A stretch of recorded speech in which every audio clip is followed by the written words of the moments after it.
The other thing that gets me about jiu-jitsu, and maybe I'm wrong about it, is I feel like somebody's just a glob of someone's sweat is going to land in my mouth. Bro. Oh no. And I don't know how I would handle that. Oh no, you're accurate. You're very accurate. Yeah. Yeah. I'll tell you what, you forget about it and it doesn't matter to you anymore once that first sweaty rash guard goes across your face like in Along Came Polly. Oh, and you're just Jesus. and there's nothing you can do because he's got you pinned and you're just like, this is my life right now. And I pay a monthly fee to go to this gym every month.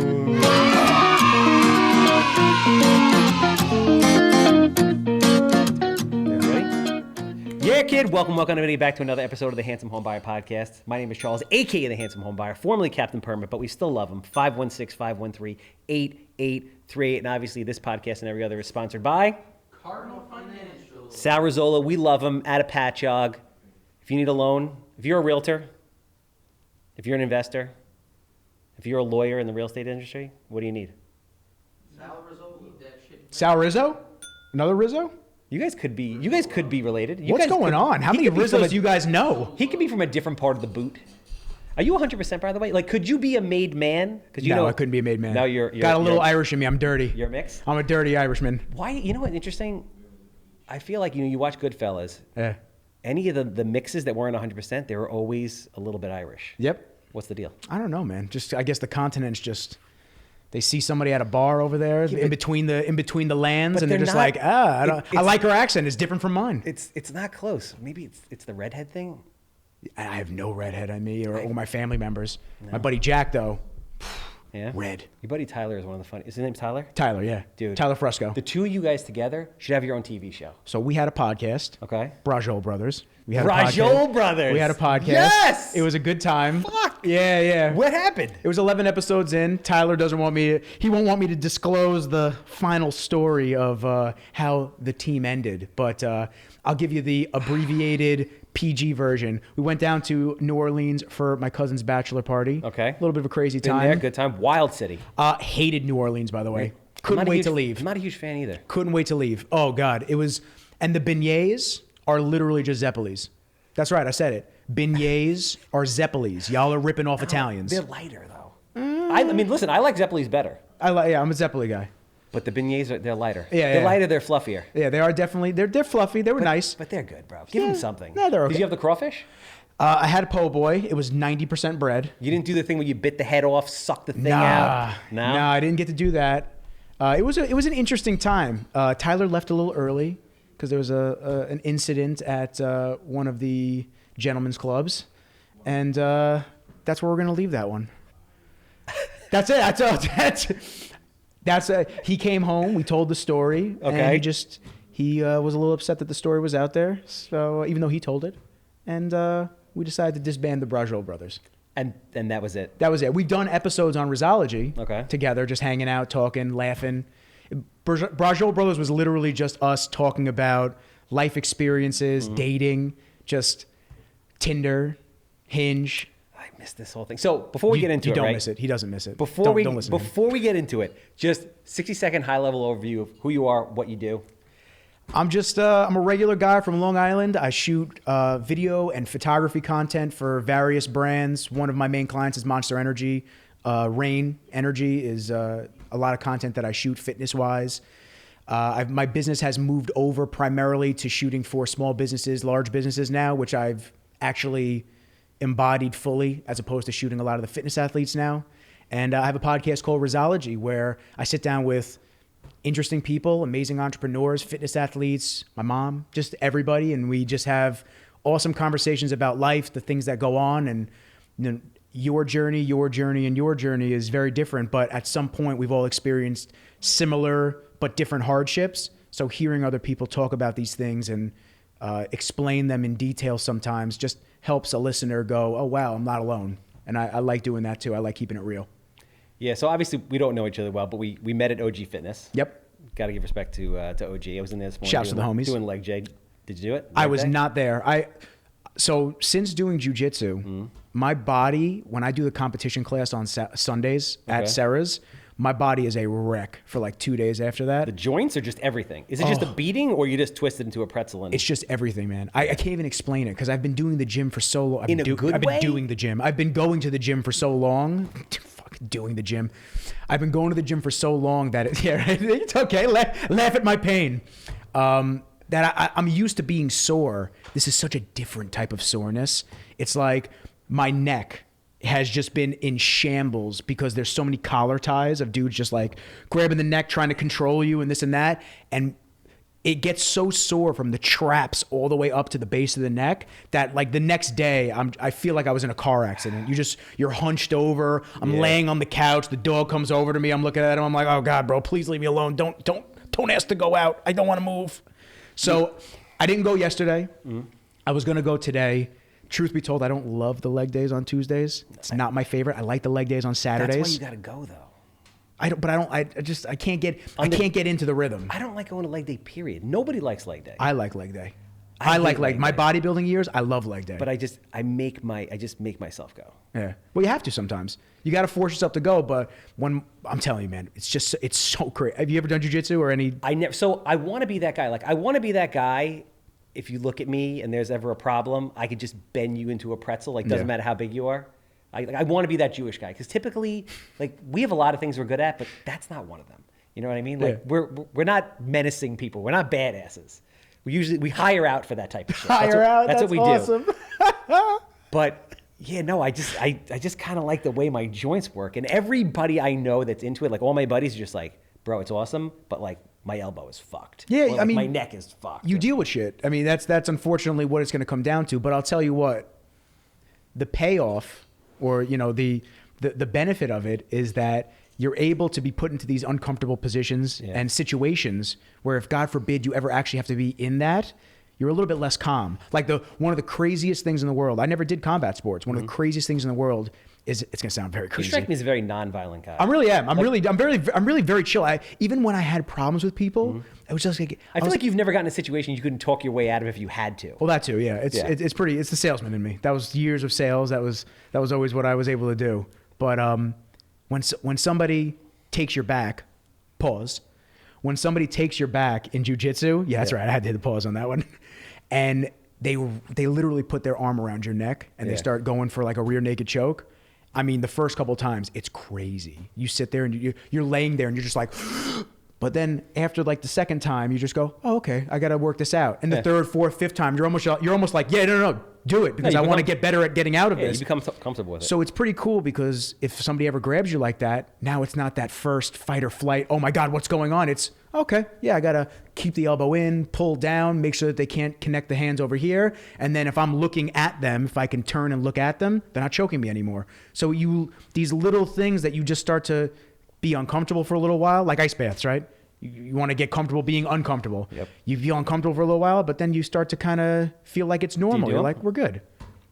I wanted to get an ice bath. I rent. Okay. I did not want to be that psycho outside in the winter in my little rental area of people just going, what is this fucking lunatic doing? And me just every morning, I said, you know what? I'll go to my friend's spots. I'll go there every now and then. So I'll do a cold shower. So I have a 1-bedroom apartment. I'm that guy. I have a 1-bedroom apartment with 3 pieces of furniture in it, and one piece of furniture is a cold plunge in the middle of the living room. Oh, that's awesome. I have a couch, I have a bed, I have a dresser, and I have an ice barrel with a penguin chiller hooked up to it. You're great. And my girlfriend walks in and she's like, what is wrong with you? She's like, nothing says I have commitment issues like this apartment. He's like, Gary Brecka said that it burns all the fat, so let's go. I'm like, yes, basically yes. I'm like, I'm going to live to be 140 years old, and this is what it takes. You're very like ironic guy, meaning you're just like, love that setup. That's great. You're super personable, but like you're super creative, and you have a salesman side to you, and you're, you know, basically a trained killer, and you're into the business. Like there's a lot going on there. You know what I'm saying? That normally doesn't mesh together, but you got it. I meshes. I like to do a little bit of everything. I do. I like to be proficient in a lot of different things. I've learned that you can't always be the best at everything, but you could be good at a couple of different things. And I think just spreading out the talents and seeing what you like and what you don't like. I mean, I played tournament paintball when I was younger. I played baseball. I was horrible at soccer. That's not even, take that resume and white out the soccer. Horrible Horrible at soccer. Vertically challenged, so basketball never worked out for me. Doesn't really do well with my height.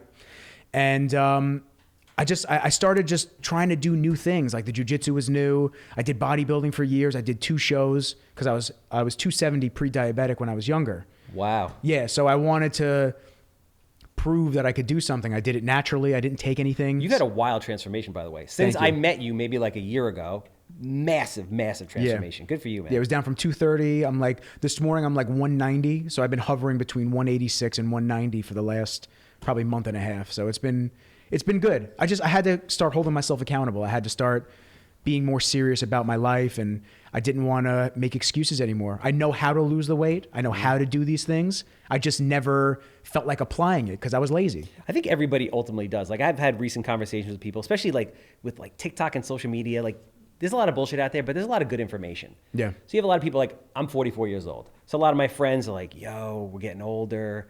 Like shit's breaking, blah, blah, blah. I'm like, bro, shit's not breaking. I was like, if you're eating, bacon, egg, and cheese 3 times a day all day and you're 75 pounds overweight, that's the reason. Like you don't have these problems because you're 45 years old. You have these problems because, you were doing lines of coke or strippers' asses for 10 years and, you're still pounding a 6-pack every other day and you eat like shit. They forgot about that.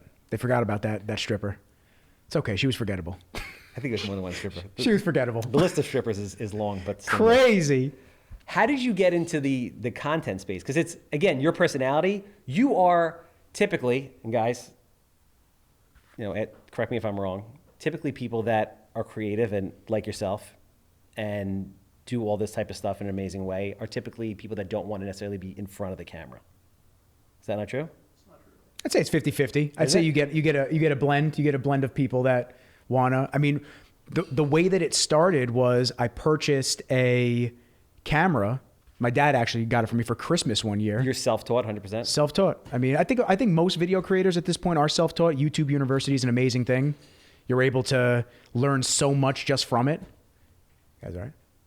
You guys good? Okay, just making sure. I don't. I'll pause. I'll do whatever you guys want. But I think that YouTube University is an amazing thing. You're able to learn so much for free. And it's an unbelievable asset for so many people in so many different industries. I mean, your industry, just my industry, you can learn really anything. And it's pretty cool how you could just search it and it's there. So I really bought the camera because I wanted to start, not necessarily a podcast, but I wanted to start something where I sat with the bodybuilders and we were able to talk to people that wait hours in line for them because my network was bodybuilding. This was in the middle of you actually being a competitive bodybuilder. No, I was done by then. This was 2017. I got my first camera. I competed in 2013 and 2014. What were you doing at that point for work? I was in college. And then I was working for Apple. Okay. So that's when I worked for Apple. The retail side of things, it was interesting. Never want to work retail again. It was a lot of retail. Really? I miss retail. Nah, I do not miss retail. I do not miss my interactions. I do not miss the people. I miss the people I worked with, but I don't miss the interaction with the people. I'll tell you what's nice about retail. Okay. What's nice about retail, being that now that you're like, we're entrepreneurs and we work for ourselves, in a lot of different ways. What's different about retail is you get to go there, you get to work your shift, and you get to just be done. As opposed to what we do, we're always on. It's 24/7. 24/7. It's just client emails, just things to do, things to remember, setting up for the next day. It's like you really don't ever get to, even when you turn off, you don't get to actually turn off. So it becomes tough sometimes. Yeah, I guess for me, I'm wired that way. Like if it's calm, like I only function well in total chaos. So if things are like going well, I'm like, what's going on? Like I actually feel uncomfortable. Like I need chaos all the time. Hence me having dreams about fleas and midgets and whatever. Crazy. In the middle of the night last night. We had to cut it. Buying houses. You guys aren't going to be able to hear that full dream. But I understand what you're saying. For me, it's like retail is reminiscent of just, I guess it's kind of similar of an easier time. Yes. I mean, life seemed difficult and complicated back then, but it really wasn't. I mean, it's very interesting to see the difference between now, what I think is difficult now versus what I thought was difficult back then. And I guess that just goes to show the advancements of just life and the character development that you go through as you set forth on the journey of life. I sound very philosophical right now. I'm not always like this, but it's kind of crazy how you're able to. I feel like you are actually. I guess I'm becoming more, I guess. I'm talking more and more about life lately. Part of the reason why I asked you is because I love your energy, right? Thank you. Everywhere. I just love it. I'm like, this is a good guy. We got to sit down. We got to chop it up. And I feel like he has, a bunch of gems to just share with the world that people need to hear.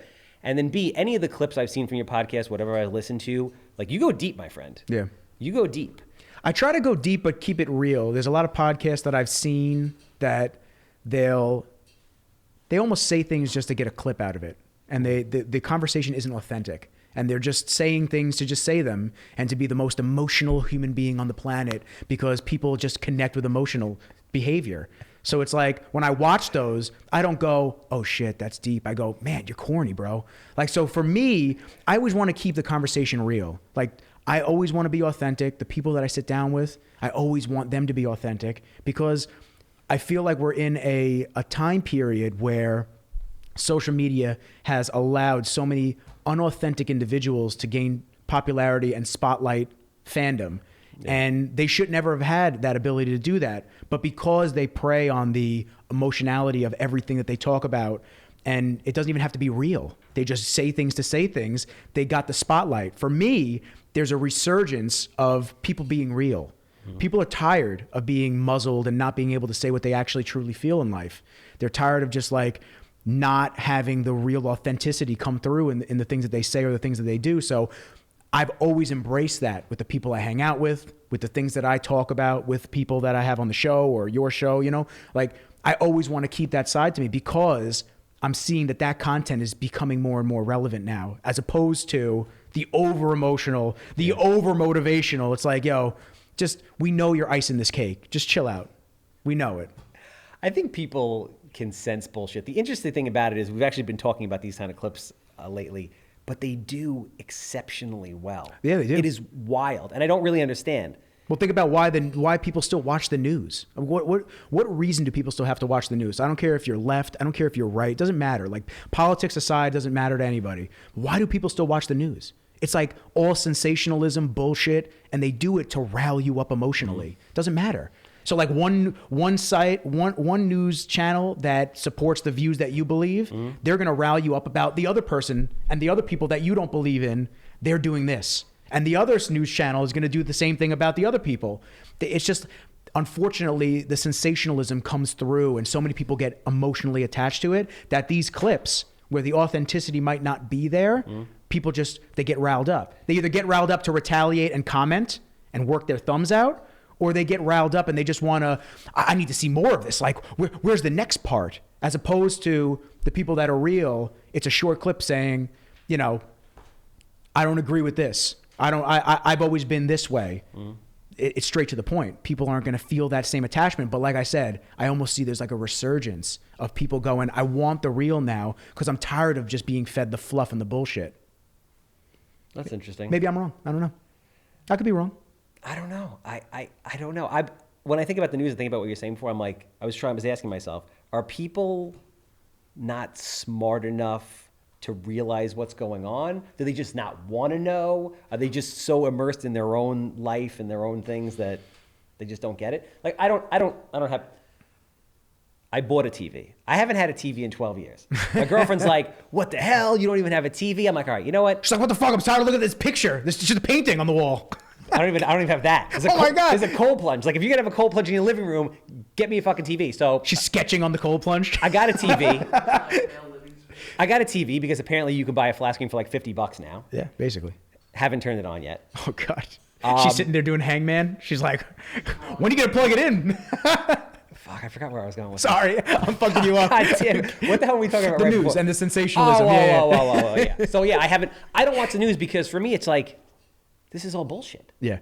Like, I don't, regardless of what side you're on, and I'm not very political, but I believe most people are in the middle. Yeah. I believe most people have like similar views. And then you have like the crazies on the left and the crazies on the right, and everybody thinks that's all it is, but it's not. But I don't watch it because I'm like, this is all propaganda and nonsense. Yeah. I don't get worked up about anything. But because have you always been that true. way? Probably not. It's taken years of you developing yourself to not get worked up over things. No, I've always been in my own world and pretty goddamn oblivious to everything. Okay. Yeah, like I would find that as we get older and we start to realize these things and we become more educated, and education just doesn't mean just schooling, because how many people do you know that go and get PhDs or even, you know, any type of degree and they're still fucking morons? Yes. It's like, you know, just because you can memorize something in a textbook Sometimes doesn't mean more that you're so. actually intelligent. So you have to be well-rounded. You have to, you know, be able to converse with humans. You have to be able to take accountability. If something that you think is correct and it's then proven to be wrong, you have to go, oh, I fucked up. Like I thought that this was right, but it's not. Hold yourself accountable. Nobody wants to be wrong anymore. Yeah. I would say when you say, are most people that stupid? I would agree that they are. And it's unfortunate. Yeah. I would say that most people aren't as intelligent as we think they are, and kind of goes back to one of the intro points that we made, like what is one piece of advice that you've gotten? And my mom literally told me from day one, you can't make the mistake of thinking that everybody has your brain, because they don't. Yeah. No, that's very true. And it's been something that has stuck with me. Like when people are going crazy over something or somebody does something stupid, it's like you get riled up for a second because you expect them to think the same way that you do. And then you go, oh wait, forget it. It's cool.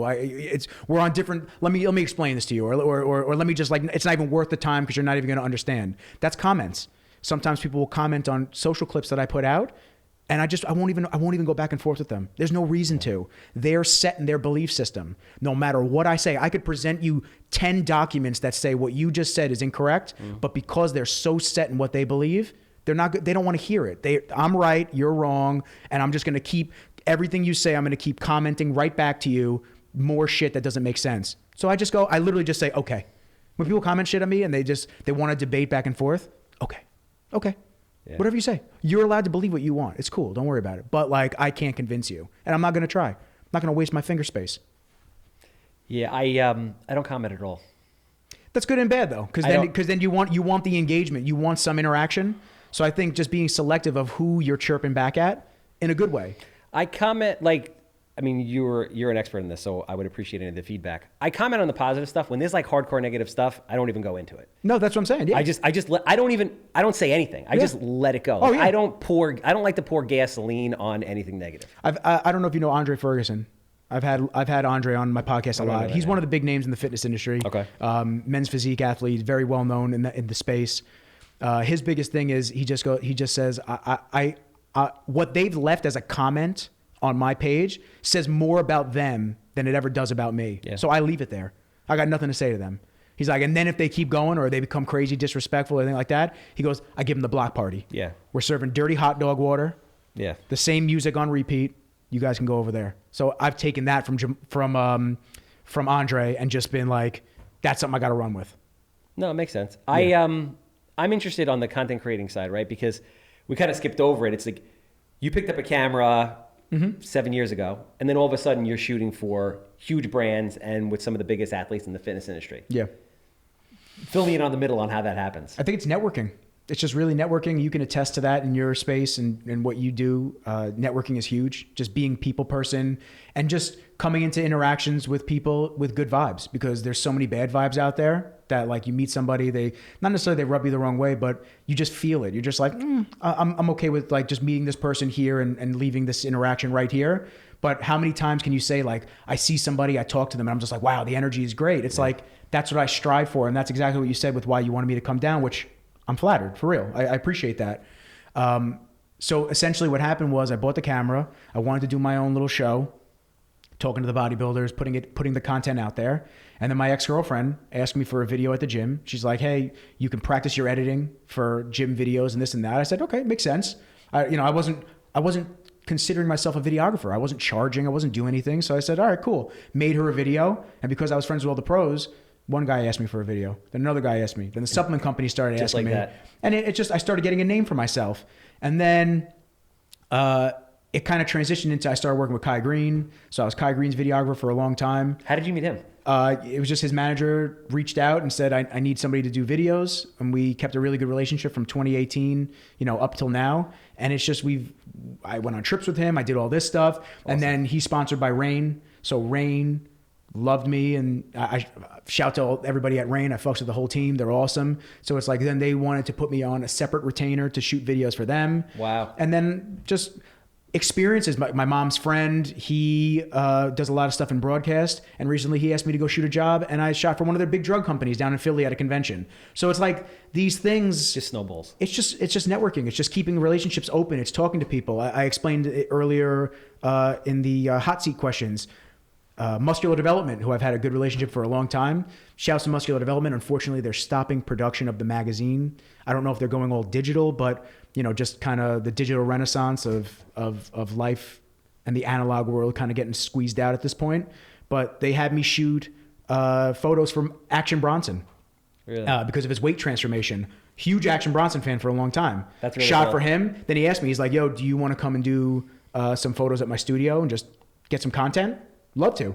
Went there, did a video for him. He didn't ask for a video. I did a video on the side, posted it, followed me, reposted my video. He was like, yo, come do some stuff with me for a little bit, for the next couple of weeks on the regular. I said, cool. And we formed a relationship. And so it's like, it's just having good vibes, having good intentions, being open-minded to the experiences and the things that come your way, and just taking everything with a grain of salt and as a learning experience if it doesn't pan out to the way that you think it's going to.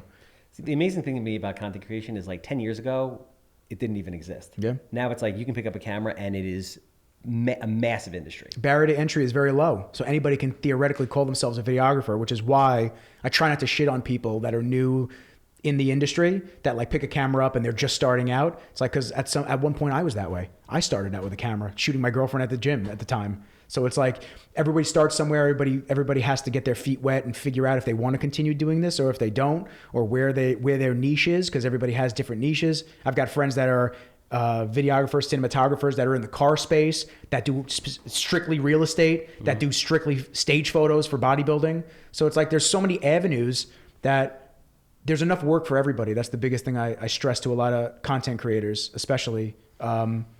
We could be a little guarded with our clients. We could be a little bit... that's human nature, I think. That's every without business. question. Every business. But you have to just remember that there is tons of success and tons of money, projects, everything for everybody. Abundance theory of mentality. That's really what and we I have to it. remind myself of that sometimes, because it is human nature to just like see somebody come up and be like, oh, what's this? And you just go, yo, there's more than enough for all of us. It's cool. You get a client that I used to work with because I've upgraded and I'm working with different people now. It's cool, man. Best of luck. I hope you guys have a ton of success, because I'm going to be doing amazing things on this side now. Yeah. I mean, the truth really is that the more everybody really starts to help everybody, the better off everybody does. Oh yeah. It's really that simple. So the thing is, people pick up a camera, they start getting into creating content. All of a sudden you're getting calls, the money's flowing in. But now there's the other side of it, which you were kind of touching on before, which is you have to run a business. Yeah. Which is a totally different skill set. And I mean, I would argue that none of us were trained to do that in school. Nope. I mean, I went to a lot of college, high school, all that. I didn't learn shit about business. I have a business degree and didn't learn shit about business. Still haven't had to measure the degree of a triangle out in the real world yet. Bullshit. So, how are you handling that? So, because I heard what you were saying before, you're scaling up. There's a ton of people. That's, I guess, the one restriction about being the product. All of a sudden, you have a ton of demand, and what do you do with it? Because there's only one person. You're only one person. There's only 24 hours in a day. So I guess at that point, you have to make a decision, right? Do I just start charging, just up my prices and just keep it just me? Or do I now start to grow this business out? Now I have to hire people. I'm dealing with payroll, dealing with other people's personalities. Are they doing as good a job as me, et cetera? And now it's almost like you're creative, but you're not a creative anymore. You're a business owner. Yeah. And it's, do you want to be a creative or do you want to be a business owner in a creative business? I think it's a combination of everything, to be honest with you. I think it's a combination of raising your prices, because that's huge. There's so many people in the creative field that undervalue what we do. 100%. And it pains me when I hear what they're charging. 100%. And why a client would think that we're going to charge $200 for a video shoot when a lot of photo shoots go for anywhere from $500 to $1,000. Like, why am I going to charge that little for a video shoot? So I've actually been interested in going into a coaching space, not just because like everybody thinks that they're a coach at this point, but there's so much money being left on tables, and there's so much networking that could be getting done that you could be scaling the business up. And I think sometimes you just need that outside eye and that outside perspective to help your own business flourish and become the next level and the next stage. So, I mean, one of the things that I've struggled with is when I first started, I'd take days on a project because I got paid my rate. I was working my day job and I get to take my time. Maybe I'll try this effect. Maybe I'll do this. Maybe I'll do that. The unfortunate side of things now is because I've turned into a business owner, I have to be efficient with my time. So we got to bang these edits out sometimes. Yeah. You can't really sit there lackadaisy and just be like, oh, well, I'm going to take a day or two to just sit here and do that. No, we got a lot of other shit to do. And you know what I think is a really important point? Because when you were saying that before, just talking about the industry before, I think what a lot of people don't understand is, well, they don't understand why it has to cost whatever, is they don't understand what you guys do. They don't understand what goes into it. Forget about like all the time you spent and everything you've learned, and also like the software and the cameras and all that. It's massive. The editing process, it's not the shooting. It's like it's the editing, it's everything else that goes into it. Like, just because you shoot with somebody for an hour doesn't mean that these guys aren't going to spend 2 days editing that, plus all the time and education they have, plus all the equipment and everything else. So I think the public doesn't really understand exactly what it is that you guys do. Yeah. And it's tough because you have, like I said, barrier to entry is super low. You can have anybody go buy a mirrorless camera and they can consider themselves a videographer, and that's okay. You have to start somewhere, but there's a point where you start and when you actually start making money and being a entrepreneur. So at what point do you stop charging those pennies? And it's hard to go back to a client that you were charging pennies on videos to be like, hey, by the way, I have to up my rates and I have to do this, I have to do that. They're accustomed to what you were charging them initially. So some tough conversations sometimes have to be had. But I would say, the biggest thing I have to send a message to with clients especially is you have to remember, like, a photographer used to be a separate day rate when you used to hire, let's say 15 years ago. Let's just give it an example of like an umbrella of 10 to 15 years ago. A photographer used to be separate. A videographer or a cinematographer used to be separate. An editor used to be separate. A colorist used to be separate. Yeah. A drone operator used to be separate. VFX used to be separate. Let's see, what else? A gaffer and somebody that comes and sets everything up used to be separate. Lighting department, sound department. You get what I'm saying? Yeah. But now, because you have one individual that does everything, we can expect it to just be one rate. And it doesn't always go like that. You have to be able to, on the creative side, you have to be able to understand the value that you bring your client and charge accordingly. What I do with my invoices, which is like just free game for some people out there, I line item everything. I line item the fact that I have storage costs, that I'm storing your footage. I line item the drone work, the lighting, everything, because all of these things add up, not only in cost to do and use them, but the learning that was required to learn how to actually utilize these pieces of equipment, and then to purchase them, because I don't rent my gear for my shoots. It's very rare that I rent my gear for my shoots. There's definitely been some pieces of equipment that I definitely didn't need to buy. I definitely could have skipped it, but B&H, you got me with those emails. Damn you. Even I like B&H. Oh man, those emails. They're just like, save today. I'm like, all right, okay. Make it up in a job. Great. Nope. So, I mean, and that's actually very smart. I mean, I don't know if you were trained in sales or you just inherently understand that, but I was a classic trained salesman. Like, I was trained by a guy who sold Electrolux vacuum cleaners door to door in the 70s. Grinding sales. Bro, made $80,000 a year lugging around a freaking 600-pound vacuum or whatever the hell it was. But the point is like, when you're selling something, you're building value. And whether you know it or not, putting those line items in there is actually building value. Like, if you just have one line that says video $600 or $1,000 or $2,000 or whatever it is, people aren't going to get it. Mm-hmm. But when you're breaking it down to the ridiculous and you're showing everything that goes into it, it helps. Yeah, and it's tough. You have to have. I know I keep saying it's tough. It is, because some of these conversations and some of these interactions aren't always the way that you assume they're going to go, because your industry, the client doesn't always. So sometimes breaking it down for them helps visually to see these things. You have to just keep it transparent and real. That's the biggest thing for me. And if I send an invoice out and somebody says, "Oh, this person came in a quarter of the price or half the price," whatever it is, I just go, "Listen, best of luck with working with them. I hope the project goes great." Most of the time I get a call back, and that's just kind of how it goes. It's the nature of just what we do for a living. And as far as just becoming a salesman over the years, I did retail for 10 years. Then I worked for an automation company, a home AV company. I was a salesman in the Hamptons, and there is where I actually learned how to break down proposals. And that definitely helped me into what I'm doing nowadays, because we showed everything. We showed change orders. We did everything. But like you said, we don't really get the training in any of this. We kind of just get trial by fire when we start our own business. Yeah. There are master classes and all this stuff, but to weed out the fluff and find the people that are actually giving us valuable lessons, it's pretty tough. Chris Doe, I don't know if any of you guys know Chris Doe.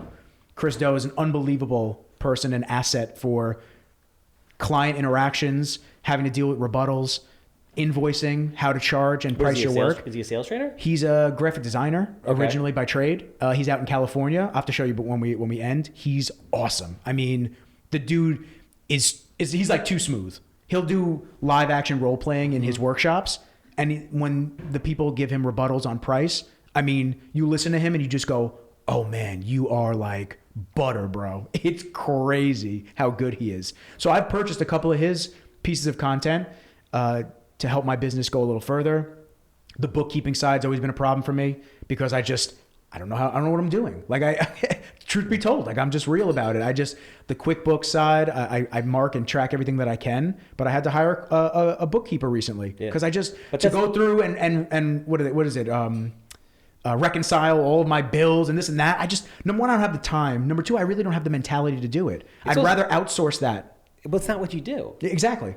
Right. And this is what I've learned at 44 years old. And I really wish I learned it earlier, which is whatever you do best, do that, and then hire the best people to do everything else. And even though it's going to cost you money in the short term, it'll free you up to do what you do where you can make a lot more money and you'll be a lot happier. Yeah. I agree wholeheartedly. And that's one of the things that I'm looking for as I actively scale up for the podcast, for my business. It's a lot of things that we have going on that over time are going to continue to grow and a lot of different avenues for retainer work, which is huge. I tell all the people that I'm friends with that are in the creative fields, get the retainer clients. Yep. Give them a little bit of a break on the invoice because that is money that's coming in every single month. And put a contingency in there, 3 to 4 months minimum. You have to keep working with me and get contracts drawn up. Because the amount of times I've gotten burned, especially in my earlier years, it's not a pleasant thing to deal with. You learn a lot and you're taught a lot with the trial by fire, but I try to invoke this knowledge on others before they have to deal with what I dealt with. So what is you're transitioning in the business, it sounds like you picked up a camera. It sounded like it happened pretty fast and it just snowballed. And now you seem to be getting away from, the sports and into what, small businesses? Yeah, small businesses, large businesses, in business in general. Why the transition? Better money, to be honest with you. Okay. Better money, and I don't have to deal with the egos of athletes. Really? Yeah. That's really a problem? Yeah. Oh yeah, especially in bodybuilding. You got guys that are on massive amounts of steroids. You got people that are just think that they're kings of the world, but you're the king of the world in a small niche. Just because a lot of people know you in the fitness industry doesn't mean people know you in the real world outside of that bubble. And it's just, there's a lot of people that are just full of themselves. And I've always gone based off energy. The people I surround myself with, the guests I have on the podcast, like I said earlier, it's all energy based. And if people don't bring a really authentic, cool, relaxed energy, I don't want to be around you. It don't matter how much money I'm making. Somebody can offer me $100,000 a month contract. If the energy is off, I don't want anything to do with you, bro. Because it's gonna be more of a headache. It's gonna be more anxiety and angst that I have to deal with you. That I have to sit there and look at your face as I edit you every fucking day. It's like I'm just not doing it. I'm not doing it. There's limited hours in the day, man. I wanna. What I tell you before. I wanna be in my jams at night. Yeah. I wanna hang with the dog, play a little Call of Duty, get some reading in. Show a clip of the dog. The dog is freaking. Show Mr. Kenji. I love that dog. He's a good boy. Yeah. And he comes with his own challenges, he does. He has epilepsy. So really? What kind of dog is that? He's a Japanese Akita. Okay. Yeah. Oh, I heard when I was outside before that you have a big thing with Japanese culture. Love Japanese culture. I don't know what. I must have been a samurai in my last life. Or a blacksmith. Something cool in ancient Japanese culture. It must have been something cool. What is it about the Japanese culture? I don't know. I'm just drawn to it. I love the styles of the artwork. I love just the culture, the respect that everyone has for one another out there. It just seems like no one's better than no one. Does this come from your inherent love of martial arts?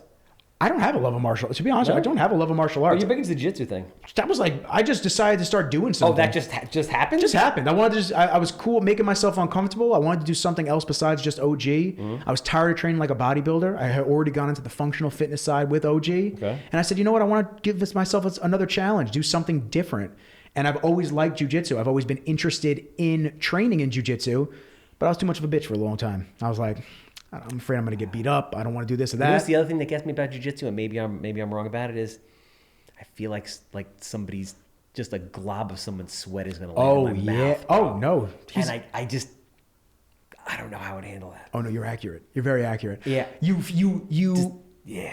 I'll tell you what, you forget about it, and it doesn't matter to you anymore once that first sweaty rash guard goes across your face like in Along Came Polly. Oh, and you're just Jesus. And there's nothing you can do because he's got you pinned, and you're just like, this is my life right now. And I pay a monthly fee to go to this gym every month. in slow mo. Yeah, one of the dudes had me. One of the dudes had me. He was in top mount. I had my arms pinned, and I remember watching the sweat on his chin, just like the bead just going back and forth, back and forth. And I was looking at it, and I was like, Jesus, that's gonna go on my forehead, right on my forehead. Yep.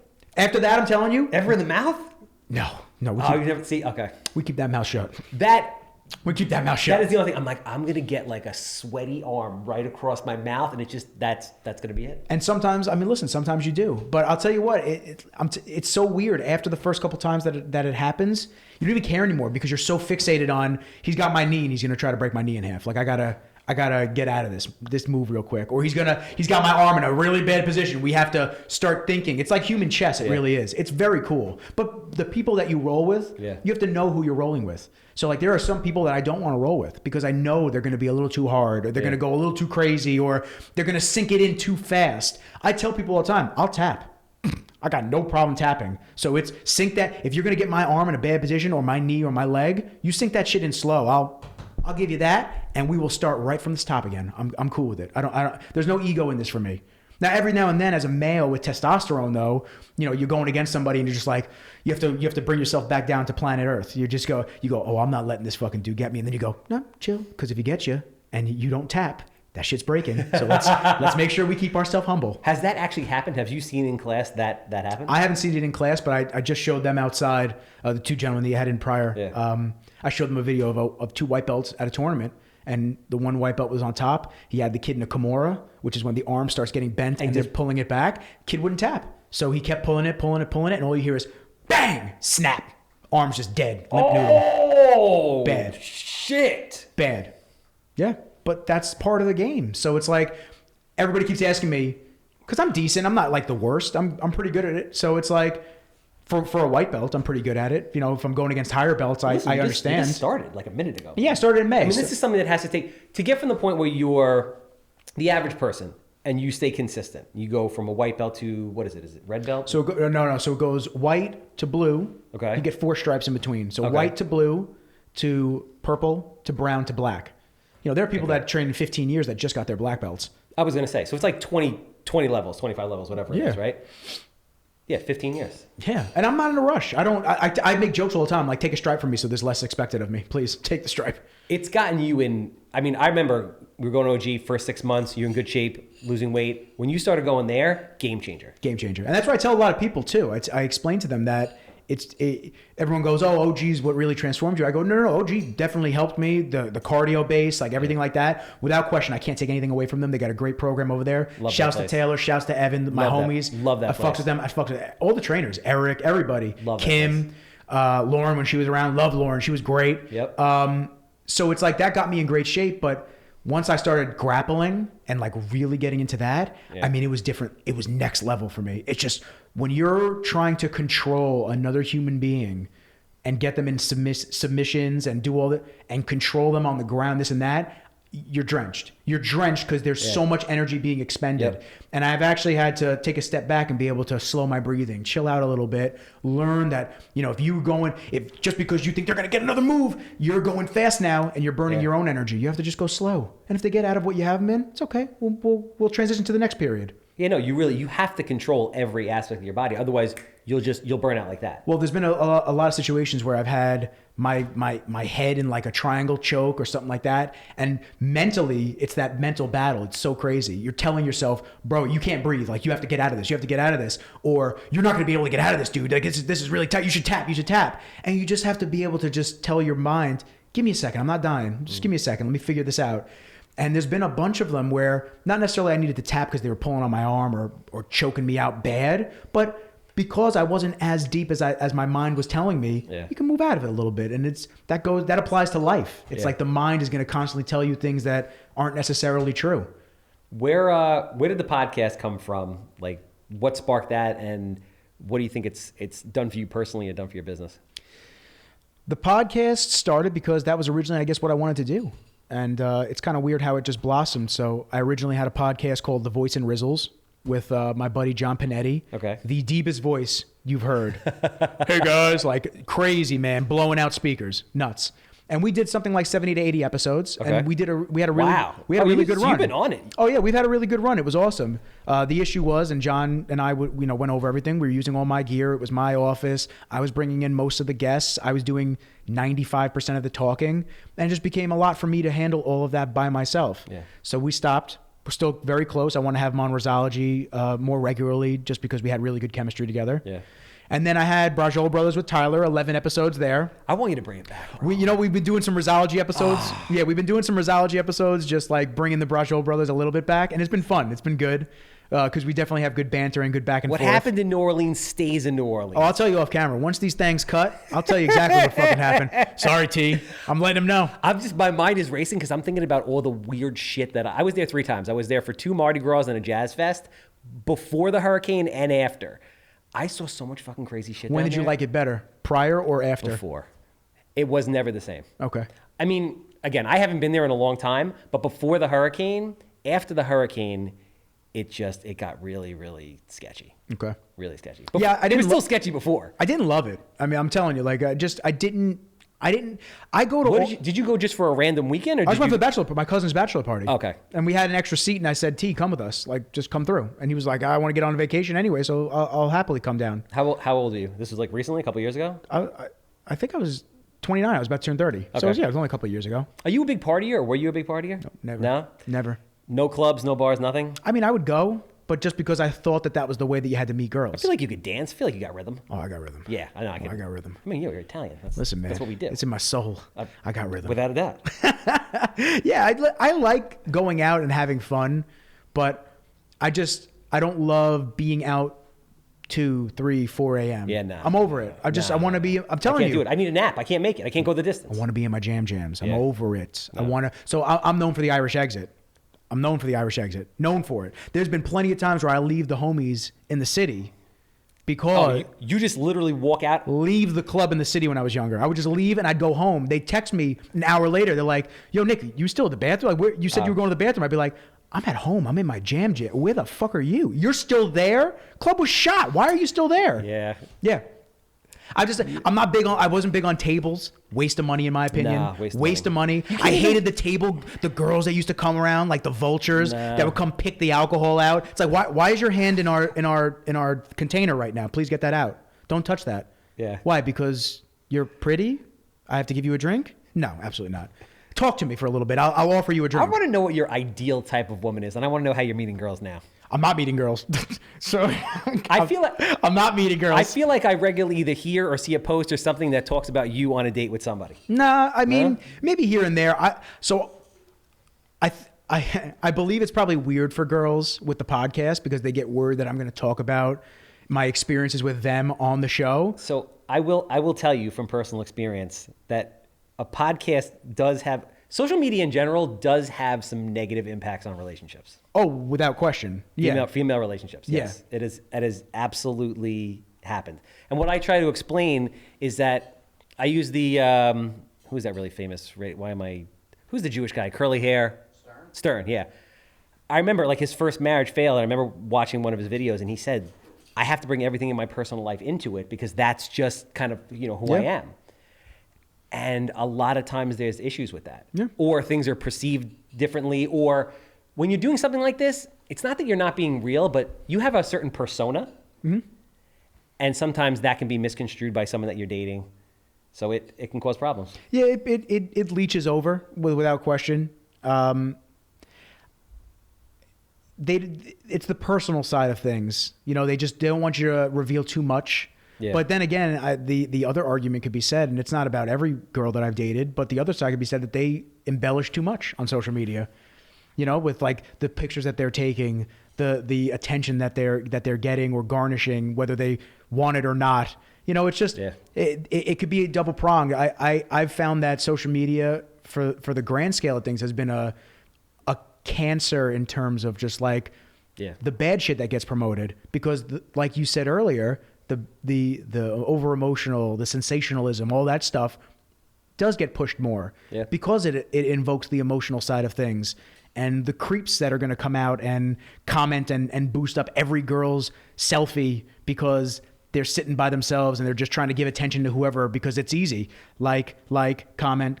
You know, you don't have to actually go and converse with people and meet this person, because if you did, it would take a year to do the amount that these dudes do in one day of likes.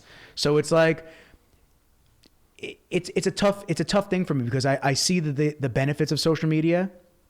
Getting real, it's giving you your career.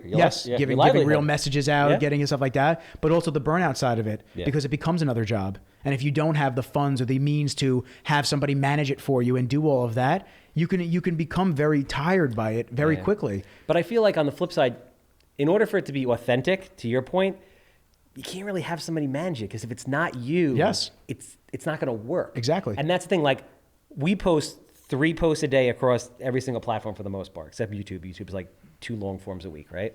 And I post these guys tee them up, they do all the editing, they do an amazing job, and I post it, and I write all the copy. And it's like, I'm almost like a slave to it. It's like, all right, 8 o'clock, boom, gotta go. All these. 12 o'clock, boom. 5 o'clock, boom. But if I don't do it, it's not authentically me, and I don't think it's gonna work. And then on the other side, though, now the interactions.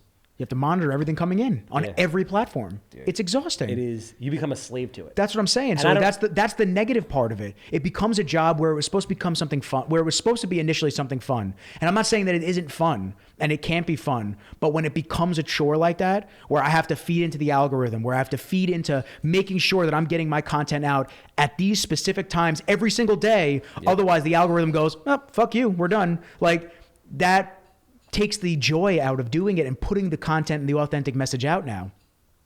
And you're getting beat out by a girl that's taking a selfie with her underwear up her ass. It's like, you know what I'm saying? Like, because the dudes will consistently feed that type of mentality. It's nothing against her. She knows what she's doing. Good for you. Play the algorithm. Like, just understand that that's why you're getting the attention. It's not necessarily because people are following you because you're invoking wisdom on people, and you're bringing amazing sides to life that people can't live without, and you're giving them so much knowledge. They're looking at you as a piece of meat, and that's bad. That's bad in the long run. Maybe good for your bank account right now if you're monetizing it, but that's bad in the long run for you as an individual to be looked at and respected as somebody. Now listen, I have realized that if you look at, I can almost tell everything about a girl from their Instagram. I don't want to say everything, but I will now form a snap judgment, an immediate snap judgment based on Instagram. If I see a girl with tons of pictures in exotic places and this and that, and there's nobody else around, I'm like, who's holding the camera? Yo, 360 that camera. I want to see Buddy. Without a I doubt. want to see Buddy funding this trip. That's exactly what real. I want to see who paid for that. Yeah. How many dudes paid for this? How'd you get to Carbone? No. You didn't make that reservation. It's cool. Just be real. Dude, forget about that. Like, stop taking a picture of your fucking pasta. Take a picture of Buddy. What are you doing in Dubai? Strolling through like wherever, right?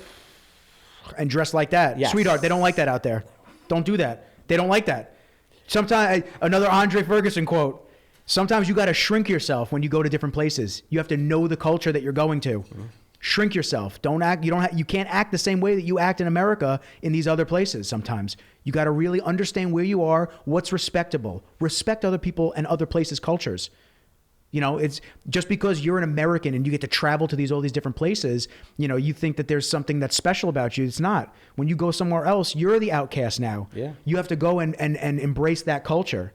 You know, my friend Lindsay, she went to, where'd she go? She went to Morocco. Okay. And at the first couple of days that she was there, love to go there, man. I'd be down to go to Morocco. The first couple of days she was there, she was getting dirty looks left and right. She told me. She was getting dirty looks left and right because she was dressed? Because she was half naked. Yeah. It's not nothing against her. It's just like she was wearing very revealing gym clothes. But that was her normal. That was her normal. Yeah. And she said, I had to go buy the proper attire for women out there, and then everybody accepted her into the culture. You got to shrink yourself. Be real about it and understand. Don't just go places and be like, well, I'm going to take my content and do this and do that, and everyone should just accept me. It doesn't work like that. Just because you're accepted across all continents on social media, when you actually get there, it may not be the same thing. If that makes sense. No, it makes perfect sense. Yeah. You think you're going to end up with an Italian girl or an Asian girl? It's going to be one of the two, I think. I don't know. I might have to find a Spanish girl, man. At this rate, I got to find something. No, don't do that. Don't do that. No, don't do that. Yeah, I've already walked that path for both of us. I don't know, to be honest with you. I don't care. To be real with you, I don't care what my future wife, what my future girlfriend. I don't care who or what they are. What's your I care about their ideals and their moral compass. I as I've gotten older now, I've been more interested in people that are down to earth, not as showy. My last girlfriend, she barely had social media. I love that. And I'm not saying that I love that because she's not out there or not doing anything like that, but it's just nice to be able to keep things between us and everything isn't public.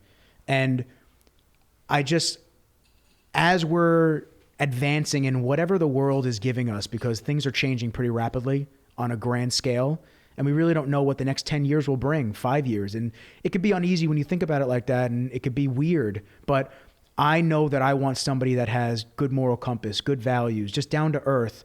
I don't need a dime 10. I don't need these model chicks, because at the end of the day, it's going to be more of a headache than it's worth. And I think finding somebody that has family values, core values of just being a good human, that's harder to find nowadays than anything. I just want to find somebody that's a good person.